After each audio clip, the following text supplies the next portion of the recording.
Assalamualaikum warahmatullahi wabarakatuh. Perkenalkan, nama saya Alaika Rosinugroho dari program studi S1 Akuntansi kelas 1C dengan nomor pokok mahasiswa 2310 6310 380.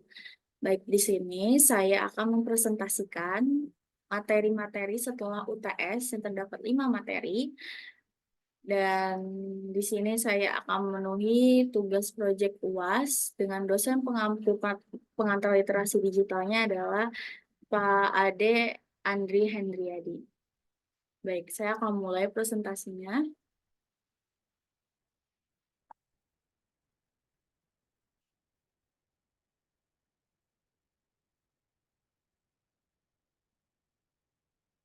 Nah, di sini terdapat materi Artificial Intelligence atau AI.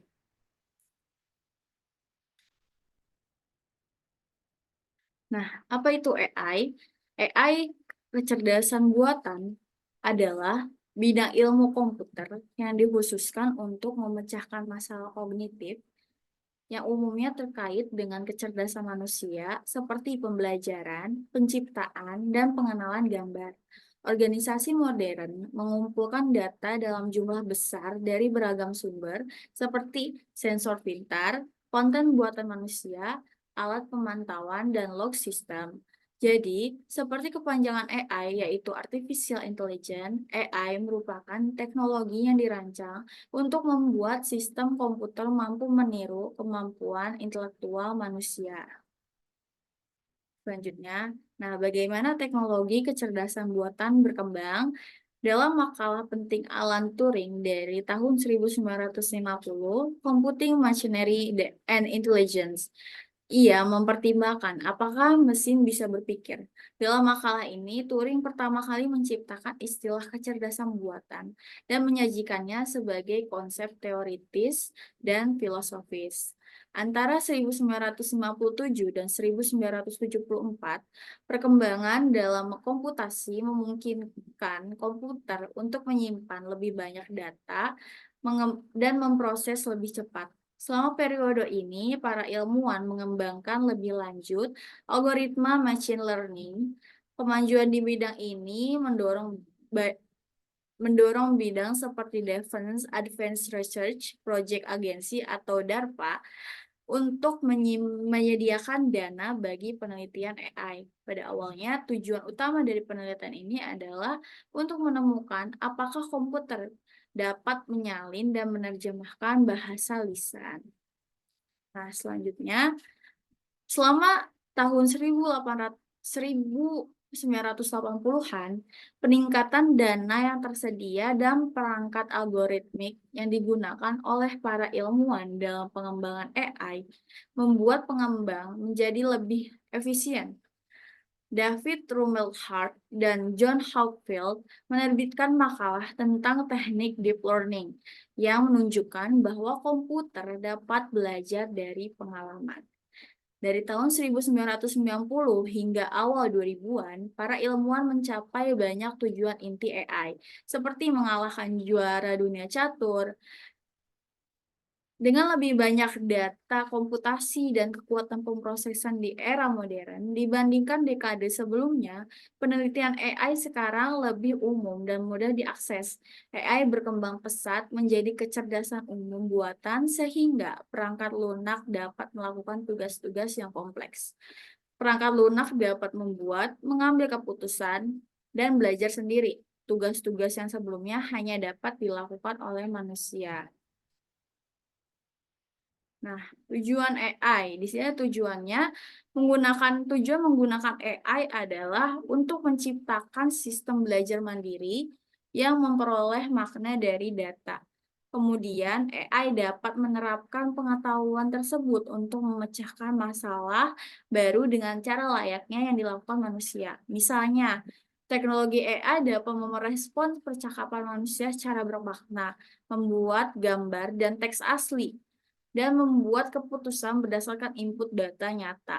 Organisasi Anda dapat mengintegrasikan kemampuan AI dalam aplikasi Anda untuk mengoptimalkan proses bisnis, meningkatkan pengalaman pelanggan, dan mempercepat inovasi. Nah, AI sendiri memiliki kelebihan dan kekurangan. Untuk kelebihannya, dia bisa kemampuan analitik. Nah, AI mampu menganalisis data dengan cepat dan akurat, bahkan dalam jumlah yang sangat besar. Hal ini memungkinkan pengambilan keputusan yang lebih baik dan prediksi yang lebih akurat. Efisiensi yang tinggi. Dengan kecepatan pemrosesan yang tinggi, AI dapat menyelesaikan tugas-tugas dengan cepat dan akurat. Hal ini membantu menghemat waktu dan biaya dalam banyak bidang. Kemudian ada pembelajaran mandiri. AI mampu belajar dari data yang ada dan meningkatkan kinerjanya seiring waktu. Kemudian yang terakhir, pengambil keputusan objektif. AI dapat memproses data secara objektif tanpa dipengaruhi oleh emosi atau bias manusia. Lalu, di sini terdapat kekurangannya. Yang pertama, ketergantungan terhadap data. Jika data yang digunakan tidak representatif atau terkontaminasi oleh bias, maka sistem AI dapat menghasilkan hasil yang tidak akurat dan tidak adil. Yang kedua, keterbatasan pemahaman konteks. AI cenderung memiliki pemahaman yang terbatas dalam memahami konteks kompleks. Kemudian yang ketiga, keamanan dan privasi. Data yang dikumpulkan dan digunakan oleh sistem AI dapat rentan terhadap serangan atau penyalahgunaan oleh pihak yang tidak berwenang. Terakhir, penggantian pekerjaan manusia. Kemampuan AI untuk mengotomatisasi tugas-tugas digantikan oleh sistem AI, sehingga mempengaruhi lapangan pekerjaan tertentu. Kemudian saya juga di sini mencari apakah ada tantangan dari menggunakan AI ini, dan ternyata salah satu website menjelaskan bahwa AI ini memiliki tantangan. Nah, di sini tertulis kecerdasan buatan akan mengubah setiap industri, tetapi kita harus memahami batasannya. Keterbatasan prinsip AI adalah bahwa AI belajar dari data. Tidak ada cara lain untuk memasukkan pengetahuan, itu berarti ketidakakuratan dalam data akan tercermin di dalam hasilnya. Dan setiap lapisan tambahan dari prediksi atau analisis harus ditambahkan secara terpisah. Sistem AI saat ini dilatih untuk melakukan tugas yang ditentukan dengan jelas. Sistem yang memainkan poker tidak bisa bermain solitaire atau catur.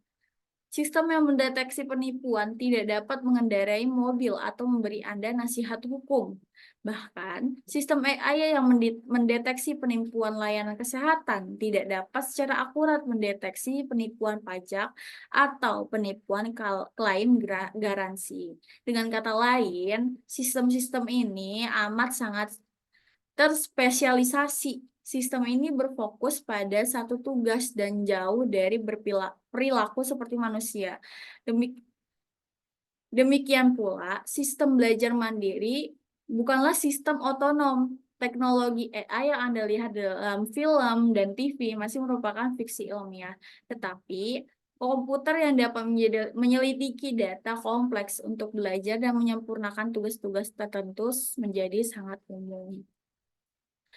Nah, kesimpulannya di sini, AI adalah teknologi yang menjanjikan dengan potensi besar untuk meningkatkan efisiensi dan akurasi dalam berbagai bidang.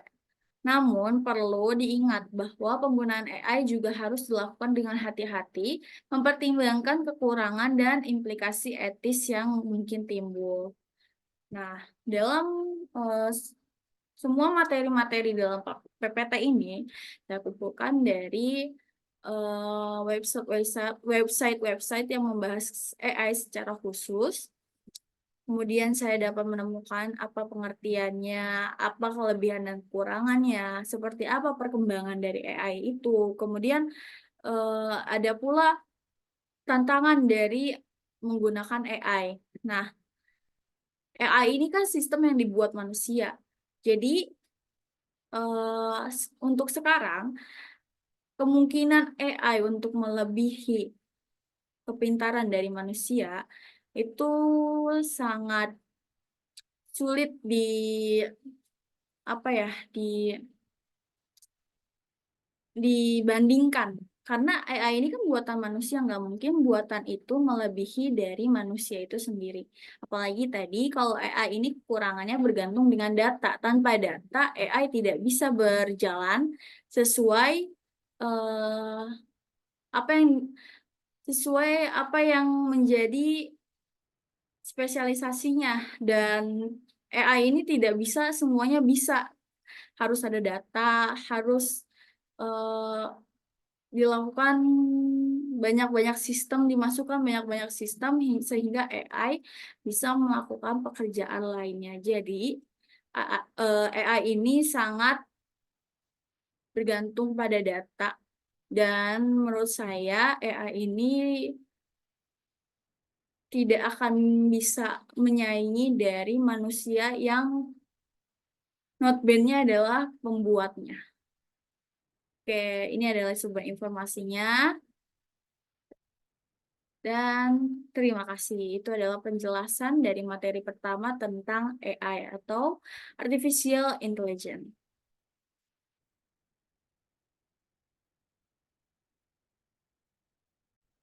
Baik, sekarang baik sekarang masuk ke dalam materi yang kedua, yaitu tentang basis data. Di sini saya akan membagikan PowerPoint tentang hal tersebut.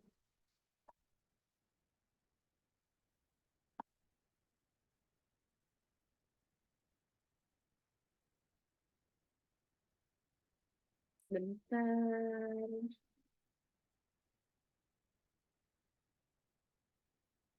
Nah, di sini ada materi sistem basis data yang biasa digunakan oleh seorang akuntan. Selanjutnya, nah saya ada pendahuluan. Sistem basis data atau database system adalah sekumpulan data yang dikelola sedemikian rupa dan saling berhubungan agar mudah dikelola. Sistem basis data ini berfungsi mengumpulkan data, arsip atau tabel yang disimpan dan terhubung ke media elektronik seperti aplikasi atau situs web. Penjelasan di atas dapat disimpulkan bahwa sistem basis data membuat penyimpanan dan pengelolaan data lebih efisien. Selanjutnya, nah, basis data sendiri memiliki fungsi. Yang pertama, mengelompokkan data dan informasi. Kemudian, memudahkan identifikasi data, menghindari data ganda yang tersimpan, memudahkan akses simpan dan eh, pembaruan dan penghapusan data, lalu ada membuat aplikasi berjalan lancar karena datanya terpusat, database memudahkan pencarian data lebih cepat.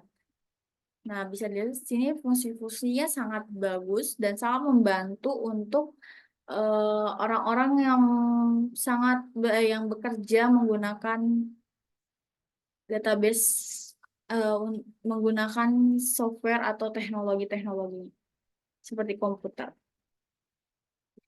Selanjutnya terdapat, nah saya di sini karena database itu terdapat dua jenis. Nah, saya di sini memilih software database. Nah, di sini terdapat tulisan software database merupakan salah satu jenis software yang juga menjadi bagian yang sangat penting di dalam komputer. Ada berbagai software database yang bisa menjadi bagian dalam pengolahan pada komputer. Dengan adanya software database ini, komputer bisa berjalan dengan baik dan bisa berjalan sesuai dengan apa yang digunakan. Nah, ini adalah contoh-contoh dari software database tersebut. Selanjutnya, sebentar.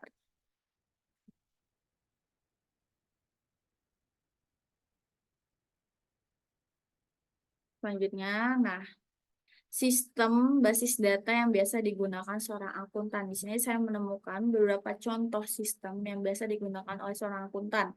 Yang pertama, terdapat Microsoft Excel. Banyak akuntan menggunakan Excel untuk mengatur dan melacak data keuangan, terutama untuk usaha kecil atau selama persiapan pajak. Kemudian yang kedua ada QuickBooks, program software akuntansi populer yang memungkinkan pengguna melacak pengeluaran, penerimaan, dan piutang atau hutang. Ini juga terintegrasi dengan banyak bank dan penyedia kartu kredit untuk memudahkan transaksi. Nah, selanjutnya ada Peachtree Accounting. Peachtree memungkinkan pengguna untuk mengelola hutang, piutang, gajian, dan inventaris. Ini juga mencakup fitur untuk penganggaran dan perkiraan.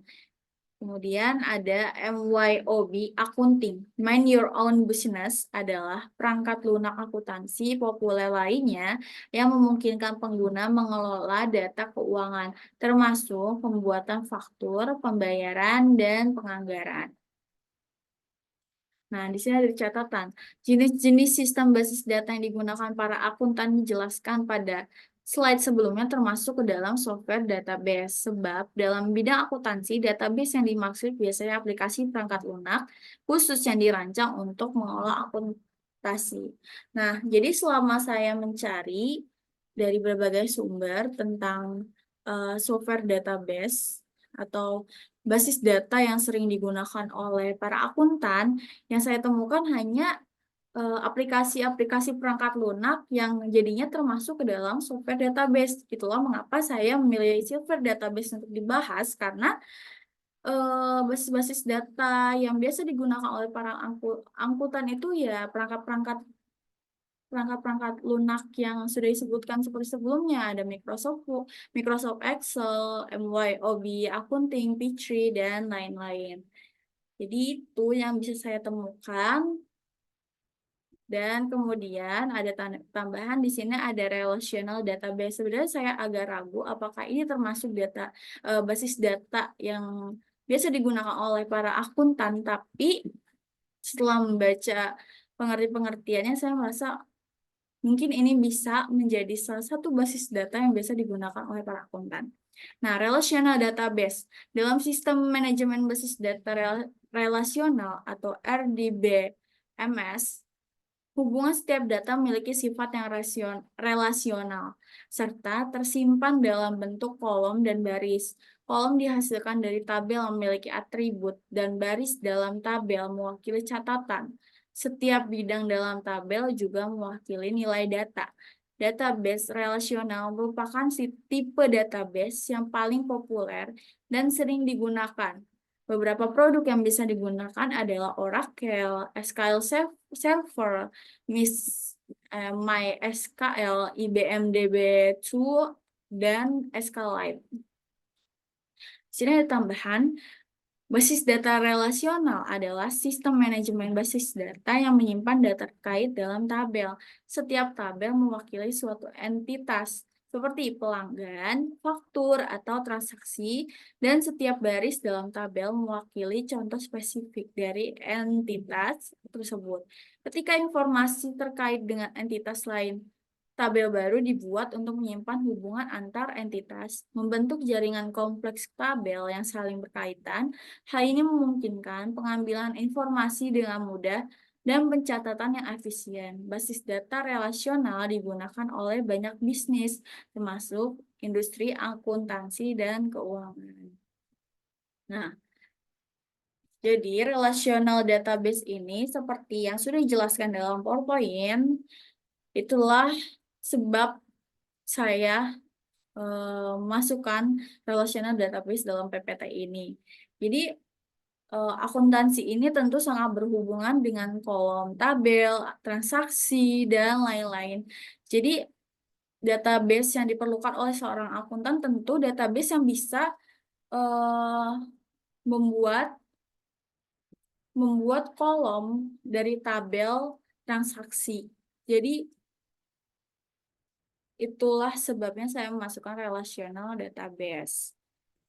Kemudian contoh-contoh dari perangkat lunak ini, Microsoft Excel, QuickBooks, itu saya temukan juga hanya yang bisa saya temukan hanya 4 ini. Itu pun saya masukkan karena memang inilah yang sering digunakan oleh para akuntan. Sepertinya sudah saya sebutkan tadi, kalau akuntan itu kan memiliki transaksi yang harus dikolom-kolomkan, ditabelkan untuk membuat sebuah jurnal atau buku besar. Kemudian raca, itu kan membutuhkan tabel, kolom-kolom. Jadi Tentu saja untuk yang biasa digunakan seorang akuntan adalah perangkat lunak atau basis data yang bisa membuat tabel. Nah, jujur saja setelah mencari informasi-informasi tentang sistem basis data ini, saya menjadi tahu ada beberapa aplikasi yang sebelumnya saya tidak tahu dan sekarang menjadi tahu gitu. Hmm, Tugas tentang software database ini sangat membantu saya bahwa ada banyak sekali aplikasi perangkat lunak yang bisa yang biasa digunakan oleh para akuntan di luar sana. Nah, relational database ini jujur saja memang tidak ada di PowerPoint yang dijelaskan oleh Bapak Ade, dan saya temukan secara tidak sengaja saat mencari macam-macam dari database. Nah, setelah melihat ada relational database, melihat pengertiannya juga saya merasa ini mungkin termasuk ke dalam basis data yang memang biasa digunakan oleh para akuntan. Dan seperti kata-kata yang di sini, basis data rasional digunakan oleh banyak bisnis, termasuk industri akuntansi dan keuangan. Baik, sekian penjelasan dari materi kedua tentang basis data yang biasa digunakan oleh para akuntan. Terima kasih.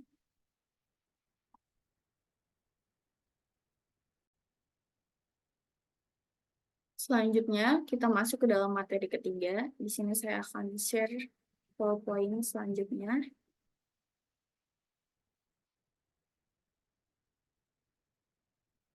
Nah, di sini dengan judul Sistem Informasi Akuntansi yang biasa digunakan oleh seorang akuntan.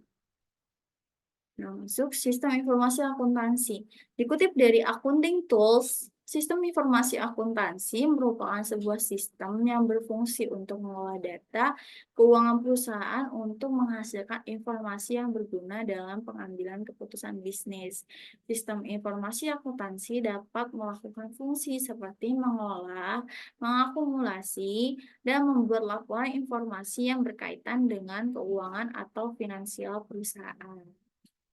Selanjutnya, terdapat manfaat dari sistem informasi di sistem informasi akuntansi. Yang pertama, memberikan efektivitas dan efisiensi dalam pengumpulan dan penyajian informasi finansial perusahaan.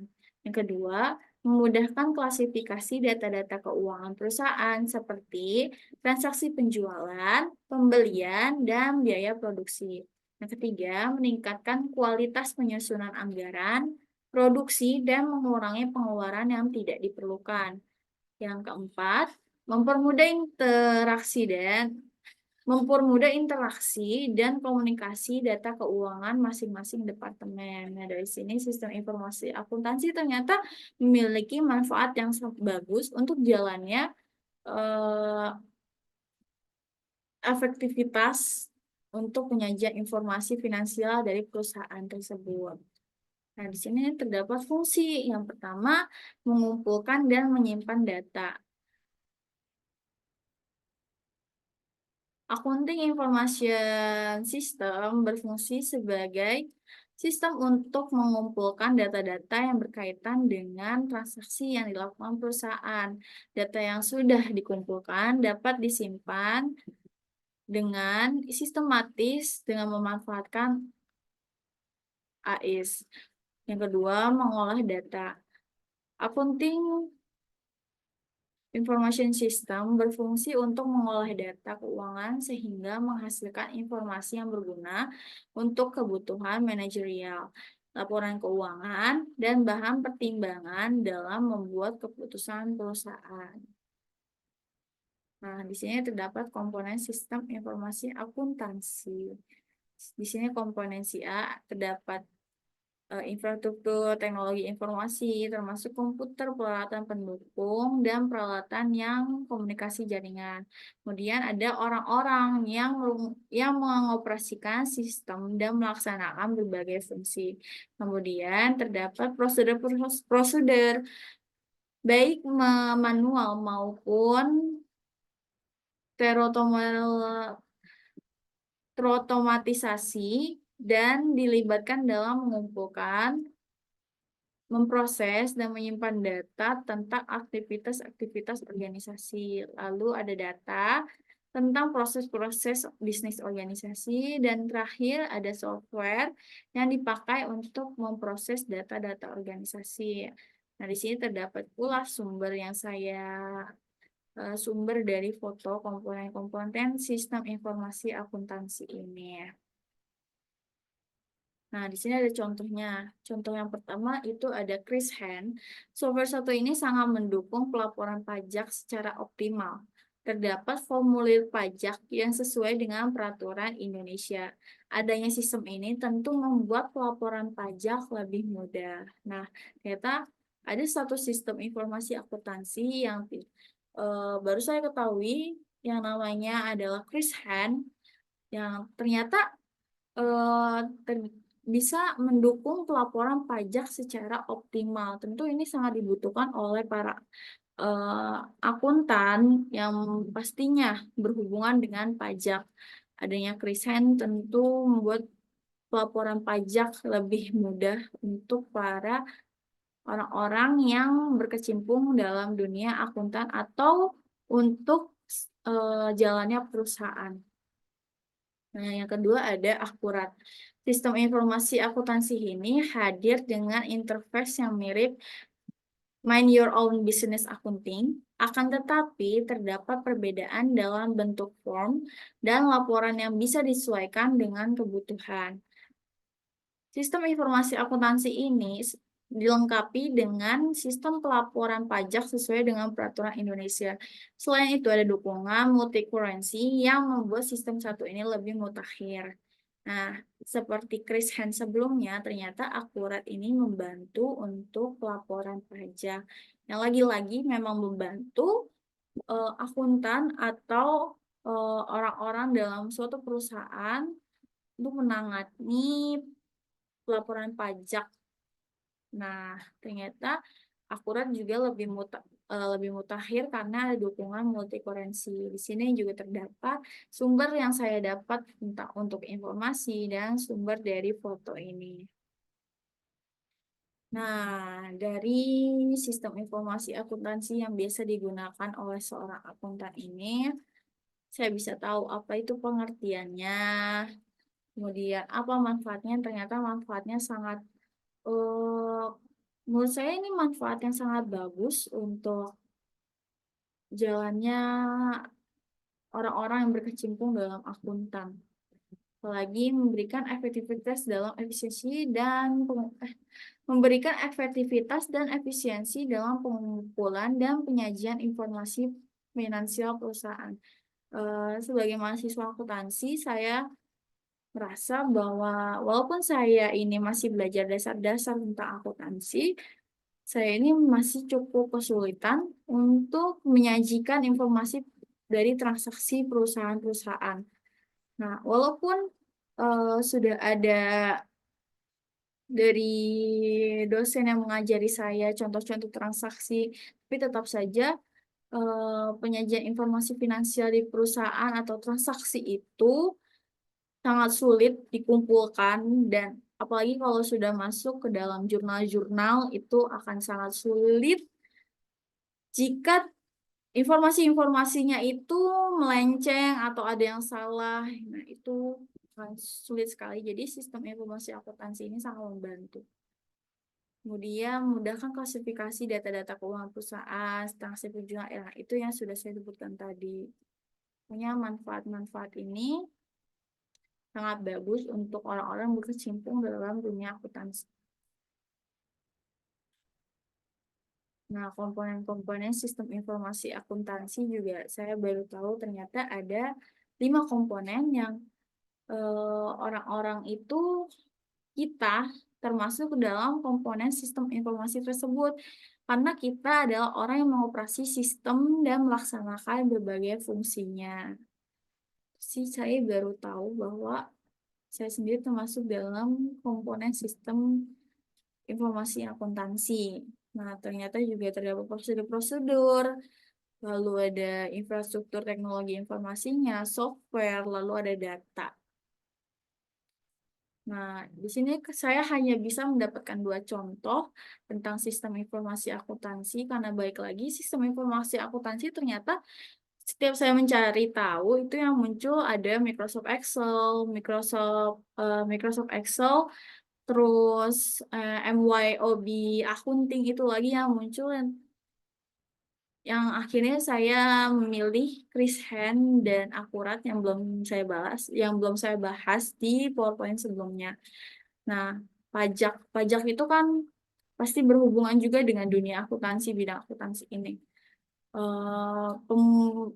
Adanya Chris Hand Akurat itu sangat pasti apa ya, memudahkan para akuntansi, para orang-orang berkecimpung di bidang akuntansi karena mendukung pelaporan pajak secara optimal.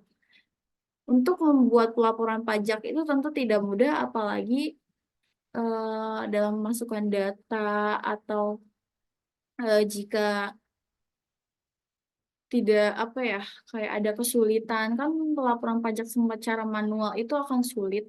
Sedangkan jika ada Chris Hand dan ada Akurat itu pasti akan sangat memudahkan para akuntan yang ingin membuat pelaporan pajak.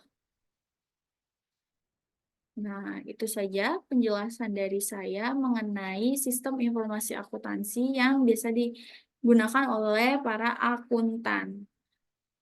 Terima kasih, dan selanjutnya kita akan ke materi berikutnya. Kita masuk ke dalam materi keempat. Di sini saya akan share PowerPoint yang keempat. Nah, di sini terdapat bahasa pemrograman. Bahasa pemrograman. Di sini terdapat pengertian. Bahasa pemrograman adalah instruksi dasar dari pemrograman atau, maaf, saya ulang. Bahasa pemrograman adalah instruksi dasar dari pemrogram atau programmer kepada komputer untuk melakukan suatu tugas. Seiring berkembangnya teknologi, kini semakin banyak bahasa pemrograman yang bisa digunakan. Bahkan, penggunaan bahasa pemrograman pun semakin mudah. Bahasa pemrograman sangat penting dikuasai oleh para pengembang teknologi atau developer. Dengan memahami bahasa pemrograman, mereka bisa membangun sebuah website atau aplikasi secara matang. Selanjutnya, terdapat jenis-jenis. Bahasa pemrograman terbagi menjadi 3 jenis. Yang pertama, pemrograman bahasa mesin terbilang sangat panjang dan sulit dipahami, serta sangat tergantung oleh arsitektur mesin. Namun, bahasa mesin memiliki proses yang sangat cepat dan tidak perlu interpreter atau penerjemah. Yang kedua, terdapat bahasa tingkat rendah yang sama seperti bahasa mesin, yakni bahasa pemrogramannya tergantung pada arsitektur mesin. Selain itu, programnya juga panjang dan sulit dipahami walaupun prosesnya terbilang cepat. Bedanya, bahasa tingkat rendah perlu penerjemah yang mengetahui seluk-beluk komputer atau disebut dengan assembler. Jadi bedanya program bahasa mesin dan bahasa tingkat rendah, Eh, kalau bahasa mesin itu memiliki proses yang cepat dan tidak butuh penerjemah, sedangkan eh, mudah sa-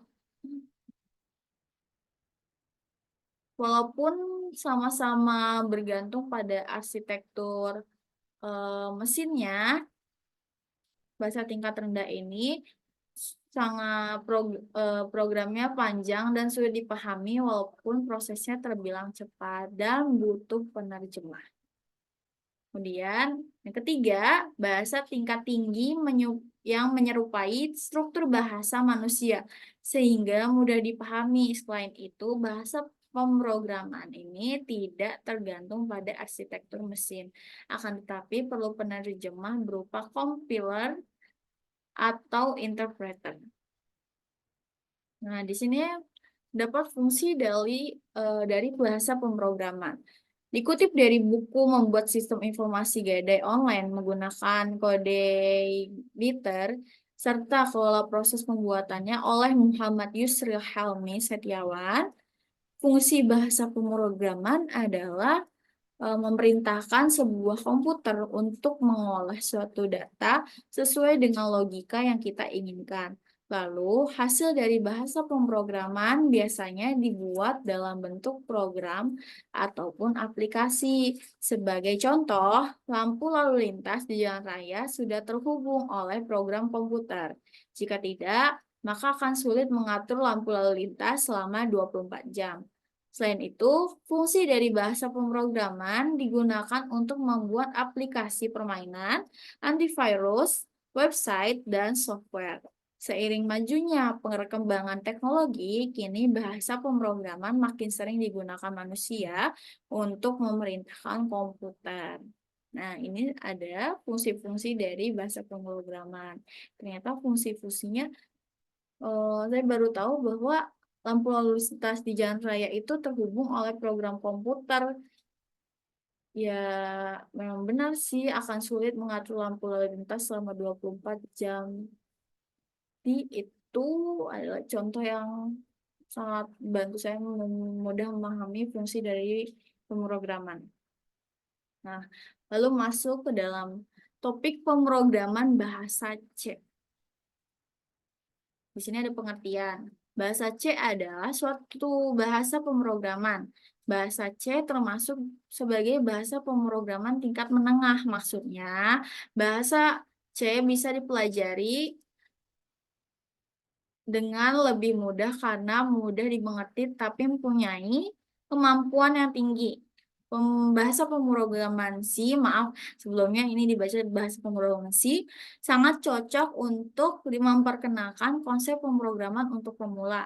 Dalam artian, pemula yang belum pernah nyobain coding, usia bahasa pemrograman C memang sudah tua, namun masih banyak orang menggunakannya hingga saat ini. Jadi, bahasa pemrograman C walaupun sudah tua ternyata memang cocok untuk para pemula yang ingin atau baru pertama kali nyobain coding. Nah, bahasa C atau dibaca C, sebelumnya saya salah, bahasa C, tapi ternyata dibacanya bahasa C. Dalam bahasa pemrograman tingkat tinggi dan general purpose yang digunakan dalam sehari-hari. Maksud dari general purpose adalah bisa digunakan untuk membuat program apa saja. Bahasa C dikembangkan oleh Dennis Ritchie dan Ken Thompson. Bahasa C telah menginspirasi banyak bahasa pemrograman lain seperti C++, C#, Java, PHP, JavaScript, dan lain-lain.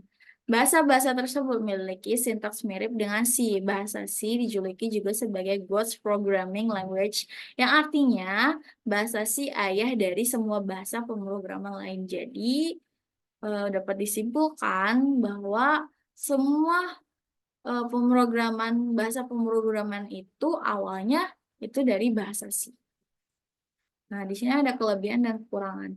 Untuk kelebihannya yang pertama memiliki operator untuk mengolah atau memanipulasi. Yang kedua, bahasa C termasuk sebagai bahasa yang terstruktur sehingga program dapat lebih mudah dipahami atau dikembangkan. Yang ketiga, bahasa C lebih mudah dimengerti karena lebih mirip kepada bahasa. Yang keempat, kecepatan eksekusi dan terakhir mengenal data. Kemudian terdapat kekurangan. Yang pertama, banyak menggunakan operator. Kedua, perlunya ketelitian dalam penulisan program karena perintah atau statement dalam bahasa C bersifat case sensitif atau huruf kapital dan huruf kecil itu harus dibedakan. Di sini ada penjelasan. Penulisan program bahasa C tidak mengenal aturan penulisan di kolom tertentu, jadi bisa dimulai dari kolom manapun. Namun demikian, untuk mempermudah pembacaan program dan untuk keperluan dokumentasi, sebaiknya penulisan bahasa C diatur sedemikian rupa sehingga mudah dan enak dibaca. Berikut contoh penulisan program bahasa C yang baik dan kurang. Nah, jujur untuk eh, contoh pembahasan contoh ini saya kurang bisa menjelaskan karena saya tidak tahu istilah-istilah dalam bahasa coding. Jadi saya cantumkan foto dari modul ajar pengantar literasi digital. Di sini terdapat contohnya. Nah, di sini saya juga melakukan praktek. Ini ada dokumentasi prakteknya. Di salah satu setelah Google Meet dengan Pak Ade di pembelajaran terakhir minggu kemarin, Pak Ade memberikan salah satu tugas. Nah, di sini saya mencoba untuk memogram biodata dari saya sendiri. Di sini saya mencoba ada nama, tempat lahir, tanggal lahir, alamat, nomor telepon, agama, jenis kelamin. Nah, di sini terlihat bahwa program yang saya buat nampak baik-baik saja, namun di balik itu, saya saat mencoba membuat program ini, jujur agak pusing hingga mendapatkan hasil yang sempurna ini, karena ini sangat asing bagi saya. Ini pertama kalinya, ya ini pertama kalinya saya mencoba untuk membuat program. Dan mencari tahu bagaimana apa saja yang harus saya masukkan untuk membuat program seperti ini dan membaca modul ajar pengantar literasi digital. Yang membuat saya bingung itu ketika saya selesai membuat kode-kode ini, kode programming ini, pas saya klik run, yang muncul hanya nama saya, Alekros Nugroho, dan yang lainnya tidak muncul. Hingga saya mempertanyakan apakah ada yang salah dari kode-kode yang programming yang saya buat ini. Dan ternyata saya baru menyadari bahwa untuk melihat hasil yang lain itu harus mengklik enter. Ya, untuk itu klik enter, lalu atau kursornya itu ditaruh di bawah. Ya, pokoknya untuk melihat hasilnya untuk harus klik enter. Jadi saya tuh awalnya nggak tahu ternyata salahnya di situ. Errornya di situ. Jadi yang pertama kali juga saya mengalami error. Saya mencoba ngotak-ngatik dari kode-kode coding ini. Akhirnya pas saya klik run itu terdapat kata error.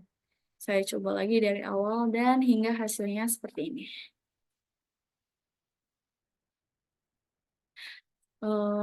Sebenarnya ini masih ada errornya, namun saya rasa itu salah satu kesalahan saya karena sini saya mau memasukkan nama tempat lain harusnya hanya sebenarnya saya juga masih pertanyakan ini kenapa bisa muncul-muncul kayak gitu. Jadi ini yang saya tampilkan inti dari program apa yang ingin saya buat, yaitu biodata diri saya. Nah, di sini terdapat juga model sumber informasinya, ada model ajaran MKWU pengantar literasi digital dan detik.com, juga online learning binus ac.id. Dan terima kasih. Itulah penjelasan tentang materi keempat.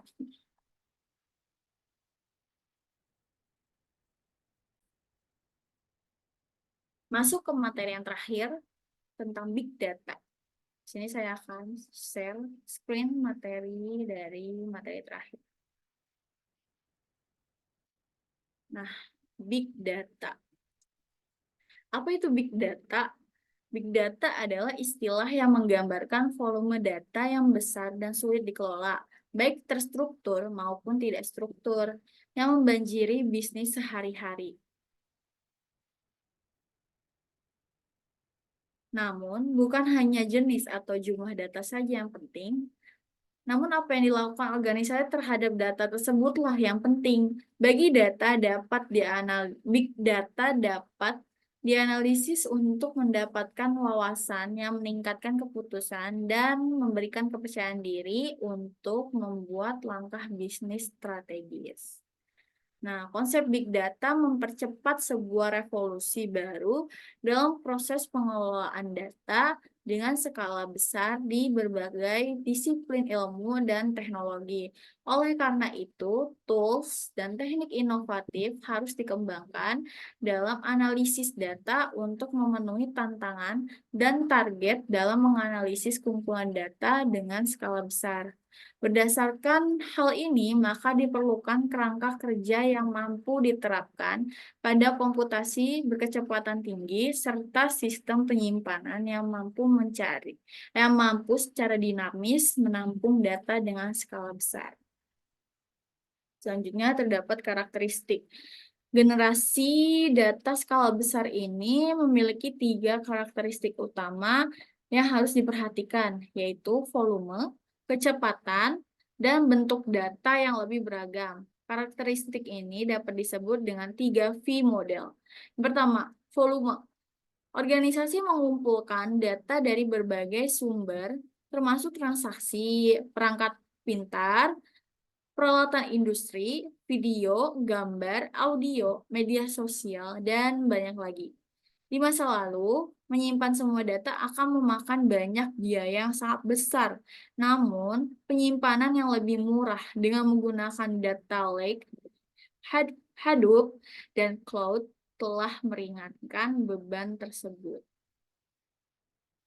Nah, yang kedua, karakteristik velocity atau kecepatan.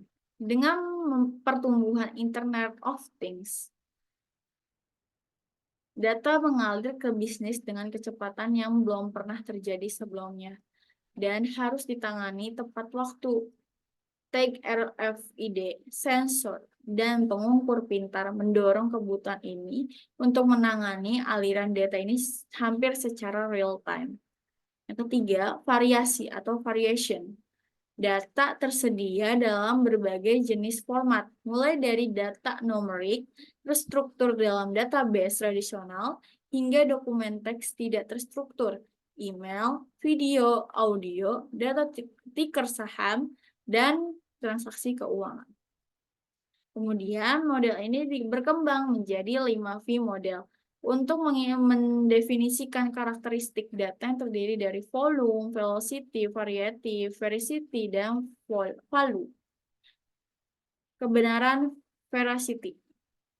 Organisasi mengumpulkan data dari berbagai sumber, termasuk transaksi, perangkat pintar, peralatan industri, video, gambar, audio, media sosial, dan banyak lagi. Di masa lalu, menyimpan semua data akan memakan banyak biaya yang besar, namun penyimpanan yang lebih murah dengan menggunakan data lake, Hadoop, dan cloud telah meringankan beban tersebut. Terus yang terakhir adalah value, merupakan dimensi lainnya dari big data dilihat dari sudut pandang bisnis.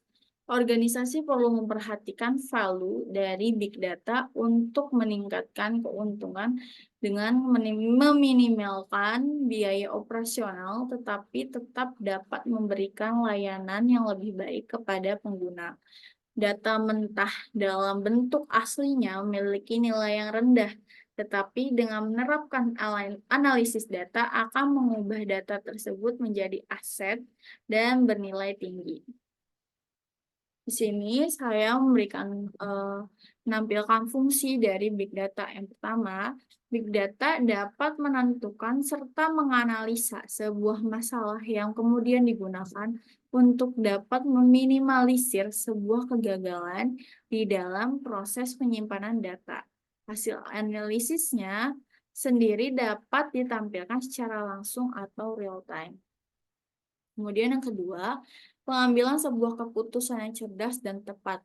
Melalui big data, kamu bisa menggabungkan sistem dengan perangkat teknologi cerdas seperti AI atau artificial intelligence. Bisa juga menggunakan informasi of Internet of Things atau IoT. Kemudian yang keempat, mampu mendeteksi sebuah anomali maupun perilaku yang menyimpang dan struktur sebuah bisnis dengan cepat dan tepat. bentuk maupun proses dari kegiatan yang menyimpang dapat diberhentikan. Biasanya terjadi karena kesalahan teknis maupun non-teknis. Yang keempat, mengurangi biaya, waktu, serta meningkatkan performa produk aplikasi. Penyimpanan data dapat menggunakan berbagai sistem big data yang dimana dapat mengurangi biaya yang dikeluarkan dari perusahaan. Nah, di sini saya juga memasukkan contoh penerapan dari Big Data. Untuk contoh penggunaan Big Data sendiri sering diterapkan dan dimanfaatkan oleh para pelaku bisnis, yang dimana diterapkan dalam penggunaan sosial media. Contohnya seperti jumlah komentar, like, dan penonton jika postingan dalam bentuk video. Data aktivitas di sosial media seringkali digunakan untuk untuk menghadirkan sebuah produk yang dibutuhkan oleh para customer. Hal tersebut bisa dijadikan bahan pertimbangan dalam membuat kampanye pemasaran maupun pertimbangan pemasangan iklan. Untuk pengumpulan datanya bisa dilakukan melalui berbagai aktivitas maupun program seperti menganalisa aktivitas penggunaan pada media sosial seperti Squarelovin, Crowdfire, maupun Pixel, dan masih banyak lagi. Terdapat juga berbagai manfaat yang bisa didapat dari Big Data. Nah, setelah mengetahui tentang Big Data, saya jadi dapat menyimpulkan kalau Big Data ini sangat membantu untuk perusahaan, baik yang struktur maupun tidak struktur. Serta fungsi-fungsi dari Big Data ini tentu akan menguntungkan suatu perusahaan, apalagi di bagian mengurangi biaya, waktu, serta meningkatkan performa produk aplikasi. Itu sangat dibutuhkan untuk perusahaan yang ingin mempromosikan produk atau jasa mereka. Nah, penyimpanan data dapat menggunakan berbagai sistem big data yang dimana dapat mengurangi biaya yang dikeluarkan dari perusahaan. Tentu itu sangat menguntungkan. Karena penyimpanan data itu kan pasti dulu mahal dan sangat rumit. Kalau di zaman sekarang pasti sudah banyak big data yang mudah dan tidak harus mengeluarkan banyak biaya. Nah, dalam karakteristik ini, awalnya saya di website menemukan terdapat 3 karakteristik saja, namun setelah membaca modul ajarnya MKWU Pengantar Literasi Digital, ternyata sudah ada 5. Ditambah kebenaran atau veracity dan value. Terus saya juga menjadi tahu kalau big data ini contohnya itu seperti cloud. Nah, itu yang saya tahu cloud itu hanya penyimpanan biasa, ternyata termasuk ke dalam big data. Nah, dari contoh penerapan ini juga dapat dilihat kalau big data itu memiliki manfaat-manfaat yang baik, manfaat-manfaat yang sangat lagi-lagi menguntungkan untuk perusahaan, seperti hmm, jumlah komentar, like, dan penonton jika postingan dalam bentuk video. Terus tentu kalau zaman sekarang kan emang kalau promosi tuh melalui video kan. Terus kalau adanya big data atau big data ini memudahkan perusahaan untuk mengatur segalanya dan menyimpan semua video-video promosi mereka. Baik, itu adalah penjelasan tentang Big Data. Di sini ada sumber-sumber informasi yang lagi-lagi saya menggunakan modul ajar MKWU Pengantar Literasi Digital, dan ada 2 website lainnya. Baik, terima kasih. Itu adalah penjelasan materi terakhir tentang Big Data.